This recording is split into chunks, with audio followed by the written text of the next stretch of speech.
This is just rhythms, on their own. They don't actually, they don't mean anything. It's just music, But a talking drum, you determine the tones of this drum by the tension of the hand on the drum. You press the top like this with your wrist. If you just pull the string like this, you just cut the strings. So what you do is help the fingers with the wrist.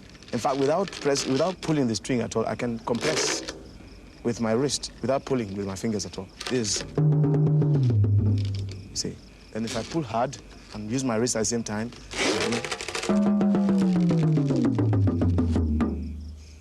like I can sing something. Let me get it right now.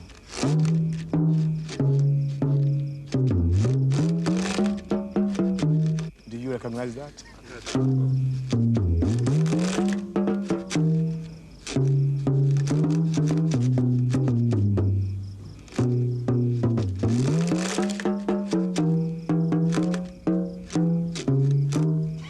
It's not very perfect, but at least you could see how much tones you can get from the talking drum.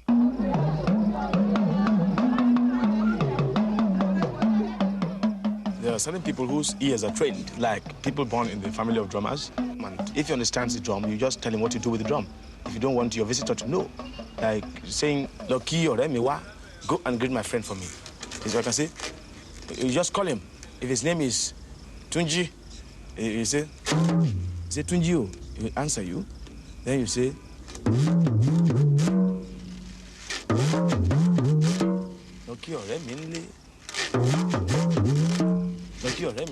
he will understand. They are scattered in such a way that one drummer can hear the other wherever he is, all over the town. One drummer, the distance is not too long, too far away from each other, so that one can hear the other drummer if he announces that somebody has just come, a stranger has just entered the city. The other drummer will pick it up. Then the next drummer will pick it up. The next one will pick it up until it gets to the king's palace. When it gets to the Oba's palace, they send out people to look for the...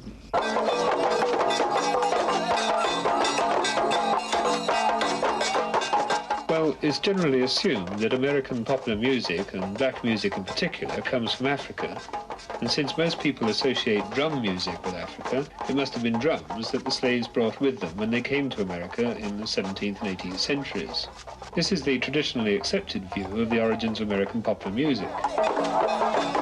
And here's one of the problems, because drum music is really rather elementary in Afro-American music, and of course a great deal of blues has no drums at all. The majority of the blues tradition never used drums.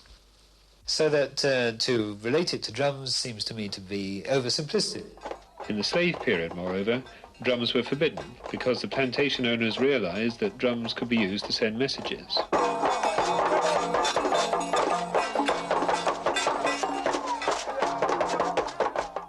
The confusion really starts with the careless use of the word Africa. After all, Africa is over 3 times the size of the entire North American continent. So it would seem sensible to identify those areas from which most of the slaves came. But again, we've been misled. It's generally assumed that most of the slaves came from the rainforests along the coast of West Africa. But the closest links between African music and American popular music are to be found not in the rainforests, but in the savannah, which is a few hundred miles north of the rainforest, in which there are drum traditions, but where the dominant instruments are not drums, but stringed instruments.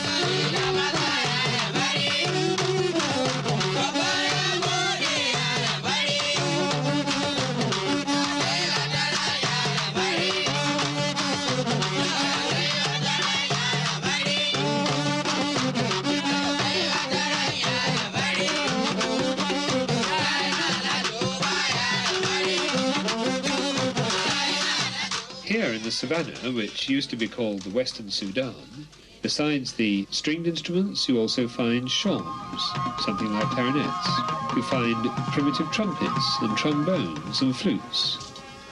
Most important is the fact that the horns are used as talking instruments, using the inflections and sounds of speech to convey meaning.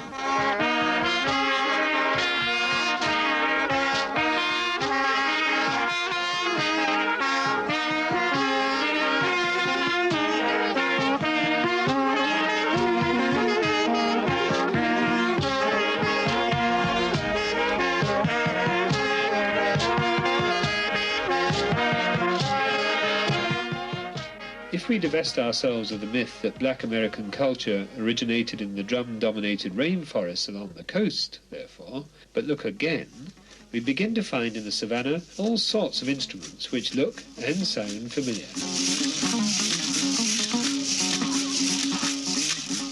The banjo, for example. Thomas Jefferson, in his Notes on a Virginia Plantation, actually describes the making of a banja, which was in fact the African instrument, the banya, being modified into the North American banjo.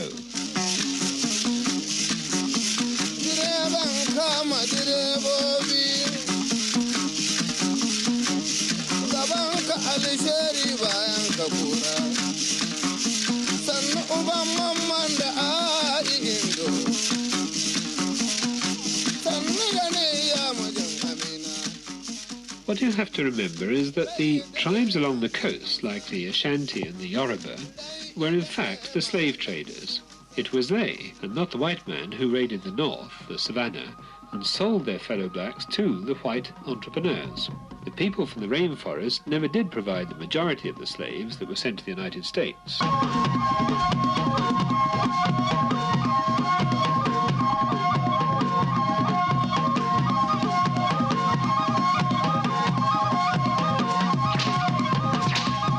The reason that the Africans were brought here is basically economic. The whole need for cheap labor, slave labor, production of cotton crop, indigo, tobacco, sugar cane, and there's more and more of the kind of threads that connect us to Africa in the sense of thinking of that as our home. You know, the generation after generation that passes, when you begin to relate to, you know, the place you're at, and then people who have no real direct memory of Africa. And what happens is the destruction of all the threads that actually would make them want to go back. For instance, the first line was that if you were converted to Christianity, you could get free. Almost 2 million slaves were shipped from West Africa to the United States by the time of the Civil War. Today, of course, there are about 25 million blacks, so the link in terms of music becomes even more tenuous. After all, the blacks were expected to assimilate white culture, yet remain separate from it. They were expected to accord to white standards and white conditions. Their music, such as was permitted, was expected to be no more than a black imitation of white music. Walk together, children! Walk together, there's a great camp meeting in the promised land. The jigs and reels which they played at country dances were little more than black versions of white folk themes. Spirituals, for instance, were black versions of white Protestant hymns.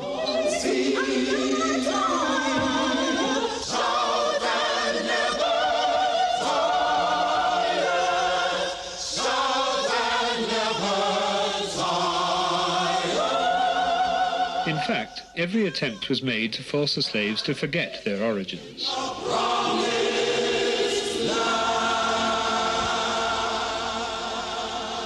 They had to learn a new language, new modes of mores, new styles of dress. They had to relate to an essentially white and European-based culture and become a part of it. So in the process, a great deal of Africa was lost, had to be lost. In order to live, it had to be lost. Such elements of African culture as did survive, moreover, had to take their place alongside a mountain of other influences, most of which were European and white.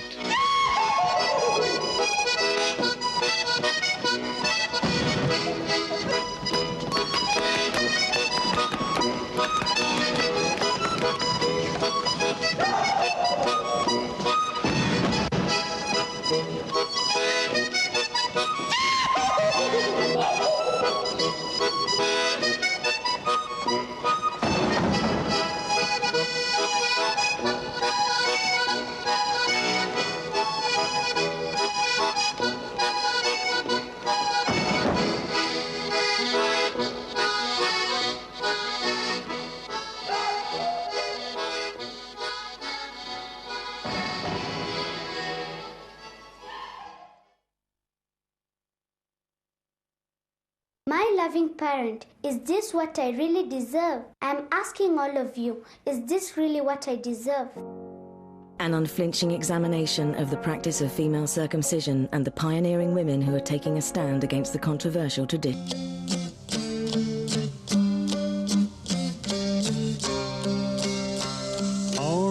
Rock-a-bye, baby, oh, go you to sleep. Your father is over the sea.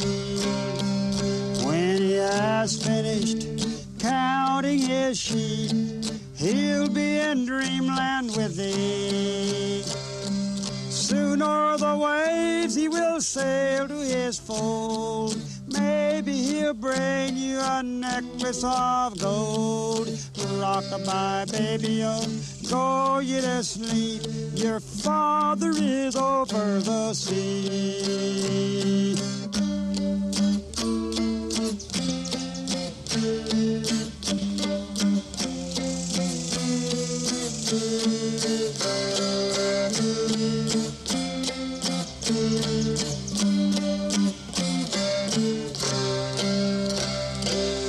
Of course, this is folk music, the forerunner of what we call country music today.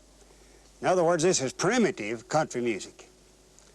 This is very close to the type of music that our forefathers brought from across the ocean when they came here. So that would be the very beginning, the British ballads that came into this country. And then following those would be early American folk songs that were still British because we were British then. A good example, of course, would be Springfield Mountain, which we call Rattlesnake Mountain in this country, which is a song about a fellow that went out and was bit by a rattlesnake. And his girlfriend came up to suck the blood out. And she sucked the poison blood out, and we didn't know it in this country. But in the old song, it was written in, or it wasn't even written, it was put together in Massachusetts during colonial days. And in the old version, she had a bad tooth. So she got some of the poison in the bad tooth, and they both died. Now, by the time that song came over 1,000 miles across from the Smokies to the Ozarks, it had changed. And instead of them both dying, they lived happily ever afterwards. On a rattlesnake me-why mountain, I did dwee-why well, and I heard a stee-why story I'm gonna tee-why tell, come-a-roo-die-roo-die-roo. Oh, a nice young me-why man in the month of a me-why May went down to the fee-why field for to mow his a he-why hay, come-a-roo-die-roo-die-roo. He had not a mow-why woed around the fee-why field till a rattle come a snee-why wake and a bit him on a he-why heel, come-a-roo-die-roo-die-roo. He jumped up a he-why high and looked all a ree-why round, then he closed his fee-why eyes and fell to the gee-why ground, come-a-roo-die-roo-die-roo.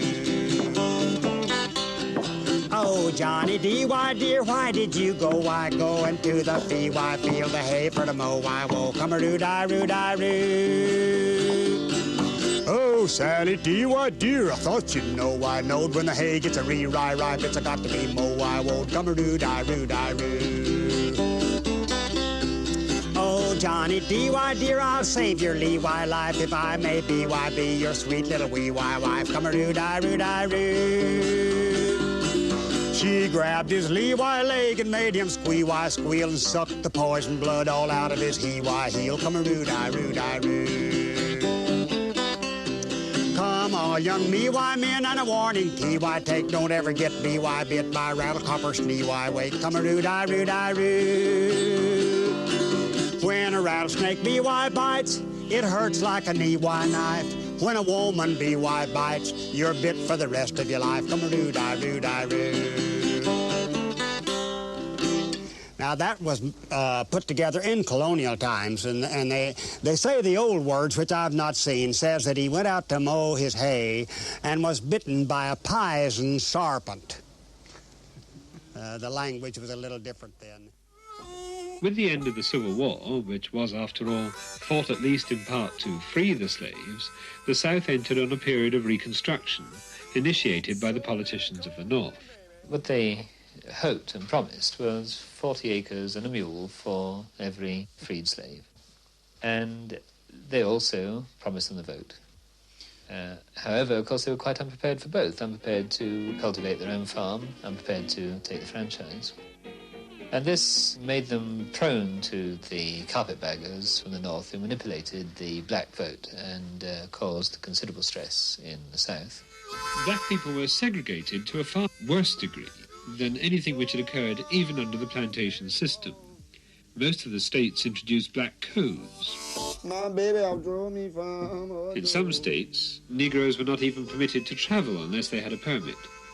Many of the Jim Crow laws date from this time. The segregation of blacks from whites on the railroads. The Ku Klux Klan was originally formed to suppress Catholics, but now it was directed against the Negroes. In other words, in many ways, the blacks were far worse off after the day of emancipation than they had been before. Nonetheless, the oppression had one startling effect. It caused the awakening of a black identity, because until that time, the Negro population was dependent to a very large extent upon the white population for its language and was supported and looked after, probably in a very tough way under slavery, but still nevertheless looked after as property, as chattels.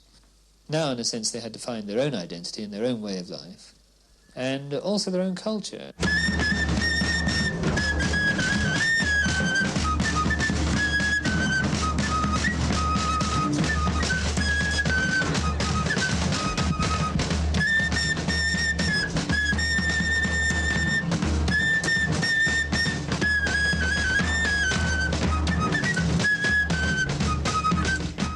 And so, from about 1880 onwards, you see an extraordinary flowering of black music, almost in defiance of white society, a pride, if you like, in black nationhood, the beginnings of black power.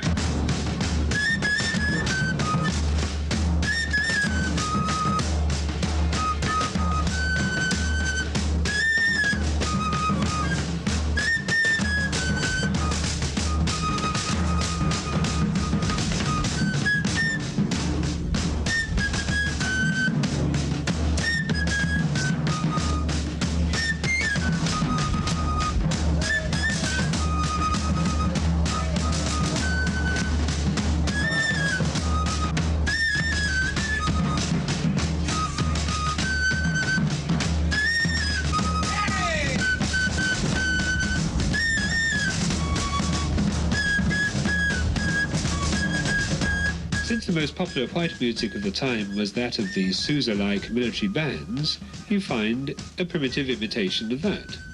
Although quite soon, blacks developed their own complex and sophisticated and utterly original music, akin to military band march music, but no longer mere imitation.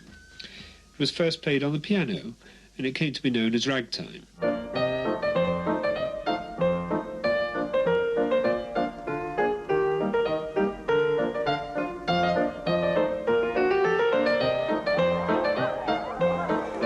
Exuberant and joyful, and celebrated the emergence of a black race who now hope to share in the opening up of America. Ragtime also became one of the major influences in the development of jazz. And last, from the work songs of the cotton fields, came the form known as blues.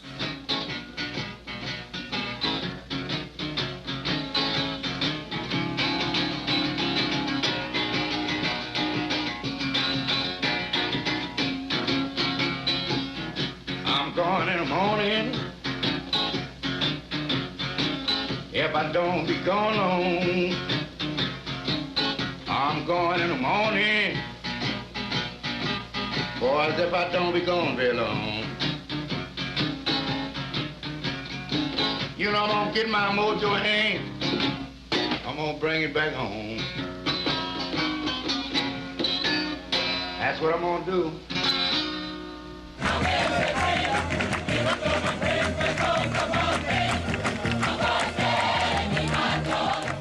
Meanwhile, the old spirituals were abandoned because they were associated with slavery. In 1895, in Mississippi, the Reverend Mason established a new church, the Church of God in Christ. He too wanted a new music, more exciting and more exhilarating, more appropriate to this new black consciousness, and this was gospel music.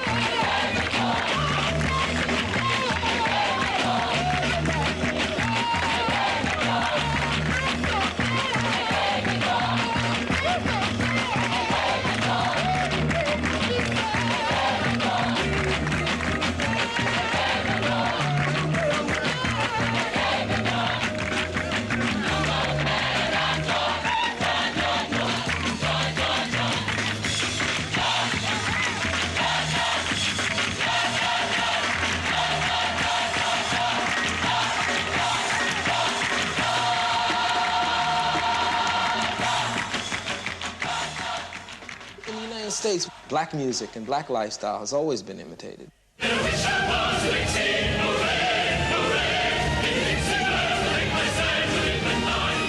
Like, you know, the minstrel show was making fun of black people. Paul Whiteman was the king of jazz. I remember Paul Whiteman, his first concert, he began the concert by first imitating a primitive jazz to let people know what this is now how we have taken it and civilized it. We've industrialized it, you know, we've taken it. And you know, he was the king of jazz. And like Benny Goodman was the king of swing, it's, or for that matter, like the Rolling Stones are called the greatest rock and roll band in the world. Now, obviously, that's a political description. But if people want to understand America, the most forceful expression out of America will be the black music, and they will have to be able to judge it from there. I mean, even though, say, Elvis Presley is enormously popular and makes millions of dollars, you know, he's a very rich man, and expresses white popular music, there's no doubt where that comes from is the black belt South, black nation, black national expression. God, my love has got me on the run. Shuck it to the east, you brought it to the west. You got back home, I loved the best. What you doing, shaking that boogie? She was shaking the regular boogie. She was shaking that boogie.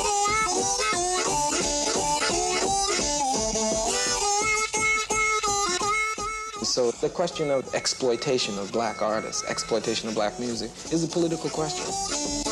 And it will never be solved until this entire country, this society has some kind of socialist revolution. For instance, at the time I had a play opening, you know, and so everybody was coming, you know, say something about that play. You know, I remember Leonard Bernstein came up, he had tuxedo and stuff on, you know, and he wanted to do music for my play, and I thought that was really funny, you know. And so I asked him, well, why didn't he think that Duke Ellington could do that? I mean, if I wanted a big band or something, why wouldn't I get Duke Ellington? And I wanted to know, did he think that he was did he think that he was as great a musician as Duke? That's what I asked him. I said, do you think you're as good as a musician as Duke?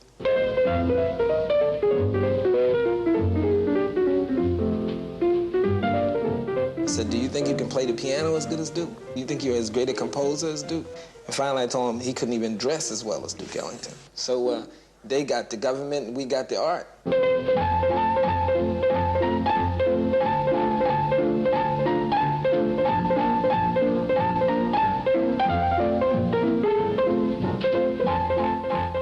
I'm sure that some people felt that having to dress up and present themselves like that did represent a compromise. Duke has said some things kind of bitterly about that. You know, dress up in a tuxedo and go play jungle music. And that's what the people were calling it, jungle music. And I think he took that with a bit of irony because he called it jungle music too. But the thing is, it's good jungle music.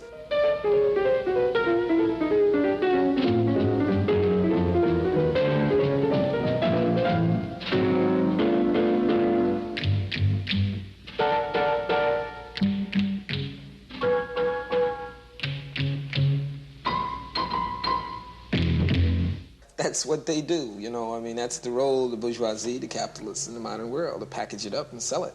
You know, I mean, that's finally what they're interested in. What they can package up and sell it is bloods, black folks. You know, Motowns, Miracles, Supremes, you know, we can package it up and distribute it. The big beat keeps you rocking in your feet. The big beat keeps you rocking in your feet. The big beat make you active with. Big leg you through his culture with. What happened was that in the early 50s, white people began to pick up on black music through radio stations such as KLAC in Nashville, which broadcast on a clear channel to 20 states. The music of New Orleans and Delta blues spread around the country to white people. Young white college and high school students in the South started tuning into the black radio stations and becoming aware of Fats Domino and Joe Turner and Ray Charles.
black music of today is becoming more like the pop music of yesterday is because little girls, little white girls, have a tremendous influence. They're a huge demographic factor in the buying of records and the setting of taste. They seem to buy a lot of the records. Now, a little white girl from suburban Scarsdale who might chance upon a big Bill Broonzy record and gets the image of this huge, threatening black man with a blue work shirt, all sweated at the armholes. It's very hard for her to make that sexual connection. So there was sort of a wall between the black people and this white audience. But in the early 60s, the Beatles and the Rolling Stones, for example, is what it's called rock and roll today, particularly the Beatles, offered a very safe image in producing this music. The little white girl now could listen to the Beatles singing Bill Broonzy's song and find it quite acceptable because the sexual experience that this song was suggesting would be perfectly safe. The romance or the eroticism would gray out into this vague, either asexual or unisexual fantasy. There was no suggestion of violation or even consummation.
We didn't have ambitions to stretch them beyond the black market because the notion didn't exist.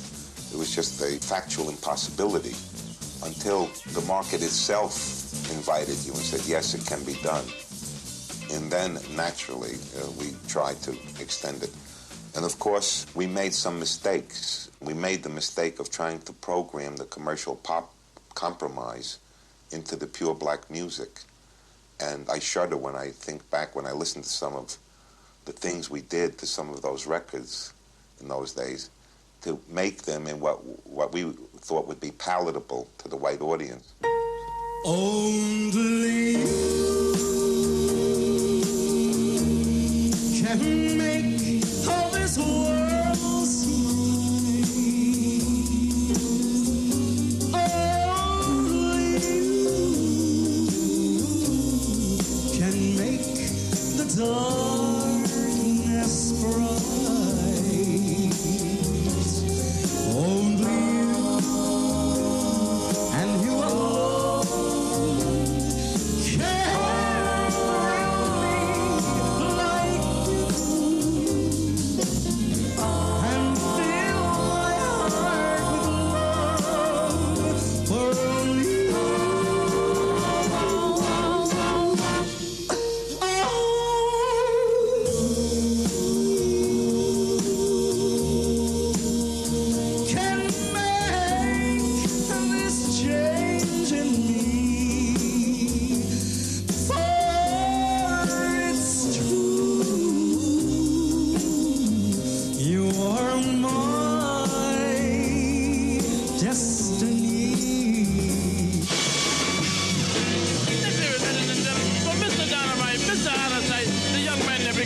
Many black musicians wore an Uncle Tom mask. They had to in order to survive, they thought. It made them frustrated, it made them drunk, it made some of them monsters. The king of show business, the king of rhythm and blues, James Brown.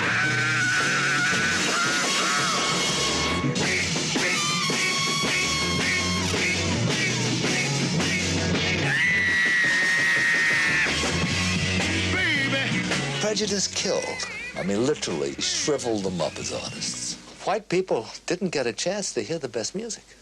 I mean, this is the real fact of the matter, because the prejudice applied to the booking agencies who didn't book black bands, the managers who were scared of having black customers, the white musicians who resented the competition from black musicians, the unions who very often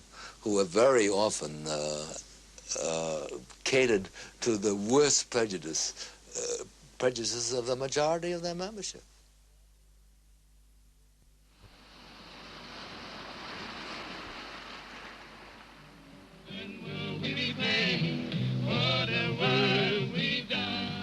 We have worked this country from shore to shore. Our women cooked all your food and washed all your clothes. We picked all your cotton and laid the railroad steel. Worked our hand to the bone. That's your lumber mill. I say, when will we be paid for the work we've done? When will we be paid for the work we've done? We fought in your wars in every land to keep this country free, all women, children, and men. We've been separated from a language we knew, stripped of our culture. People, you know it's true. Tell me now, when will we be paid for the work we've done? When will we be paid for the work we've done? When will we ever be proud of my country is to be? When will we be paid? Will we ever say out loud, sweet land of liberty? When will we be paid? I can't tell you how many famous people made fortunes out of the ignorance of black composers. The record business found that it was quite possible to make money, particularly when the artist would sell rights to tunes for either a bottle of gin or $1, which very often happened. So we're reaping a harvest of resentment and anger. And when you find us having problems when we go up to Harlem nowadays, we've asked for it by generations of neglect.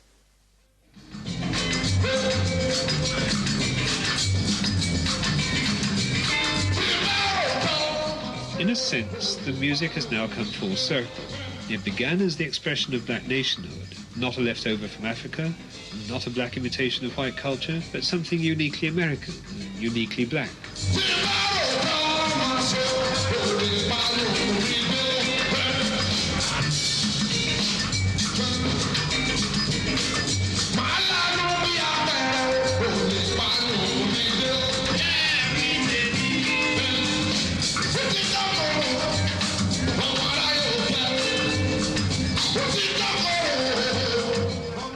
In order to gain wide acceptance, however, the music and its performers had to compromise, had to appear white, had to become once again a black version of white culture. In order to remain the expression of a black community, therefore, it has had to try and establish links with Africa, which, like the Drum Connection, were never really there in the first place. And it's made the painful discovery that much of the popular music of emerging black Africa today, as here in West Africa, seems to be merely a strident imitation of white rock music.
well, listen. You can't blame some of them for wanting to get back to Africa, where they believed their music had come from, and to escape what the white music industry had done to them. In New York, for instance, if a guy is working at Roseland and needs a haircut or a shave and can't go to any barber shop in the neighborhood but has to go back to Harlem, how do you think he'd feel? And if he wanted to eat and eat well, and all he could eat at was a cafeteria, I mean, how would you feel? I mean, they just felt as if they were spit upon, and they were angry.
Fascination for Africa remains.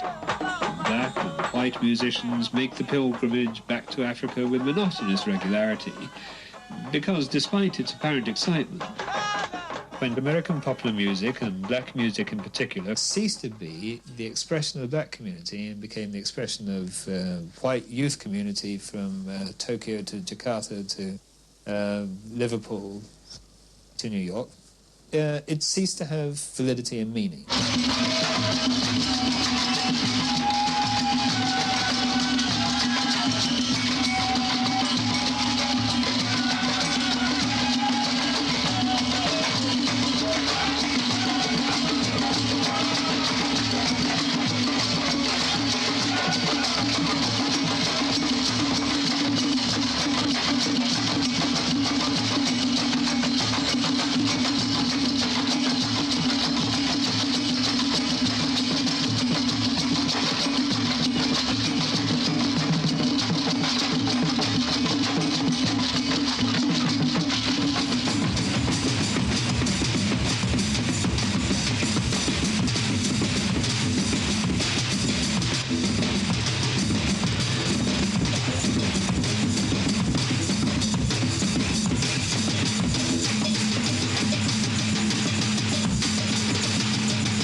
Came like from Africa, and sort of our attitudes and our way of life sort of esteems from the African way, and I think like this sort of well, I'm only speaking now like from something I haven't really looked into, but I get that Africans are sort of very lazy people. They're not very aggressive, you know, they just sort of want to live off the land and live very comfortable, which is great if you can do that, you know, if you're in a position to be able to do that. But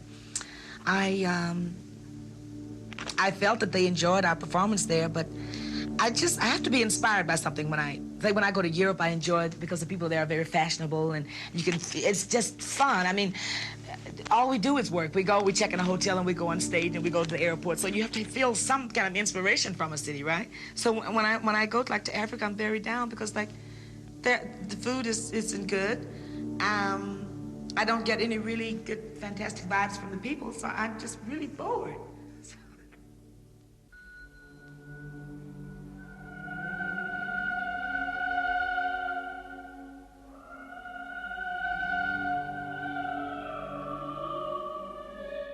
More next Friday at 12:20.